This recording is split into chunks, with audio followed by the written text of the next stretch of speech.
बिस्मिल्लाहिर्रहमानिर्रहीम। आज एक्सरसाइज 5.4 का क्वेश्चन नंबर 6 है। A shopkeeper sold 14 football for Rs 100। एक दुकानदार ने 14 फुटबॉल 100 रुपये में बेची। What was the cost of each football. हर फुटबॉल की कितनी कीमत थी। यानी अगर एक दुकानदार 14 फुटबॉल 100 रुपये में बेचता है तो उसने एक फ़ुटबॉल कितने रुपए में बेची। तो ये हमारे पास है cost of 14 football is equal to 100 Rs 100, यानी 14 फुटबॉल जो इनकी कीमत 100 रुपये है।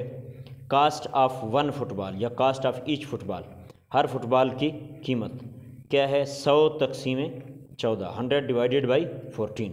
क्या करेंगे हम 100 को अंदर रखेंगे और 14 पे डिवाइड करेंगे। 14 7 ज़र 98, 100 से 98 को माइनस किया तो 2 बच गया।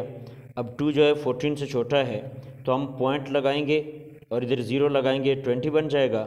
14 1 ज़र 14 आ गया, ये 0 है इससे कैरी लेंगे 10, 10 में से 4 माइनस हो जाए 6, 1 में से 1 जाए कुछ नहीं बाकी। अब ये 6 है, पॉइंट लगा हुआ है तो हम 0 लगा सकते हैं। 14 4 ज़र 56 आपके पास आ गया। इससे कैरीज को देंगे 10 बन जाएगा, 10 में से 6 माइनस होगा तो 4 बाकी, यानी आपके पास आ गया 7.14।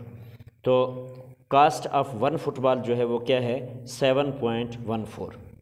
Thanks for watching my video. और हाँ डियर स्टूडेंट्स, अगर अब तक आपने मेरे चैनल ग़ुलाम यासीन हसनी को सब्सक्राइब नहीं किया तो सब्सक्राइब ज़रूर कर लें ताकि मेरी हर नई आने वाली वीडियो का नोटिफिकेशन सबसे पहले आपको मिले।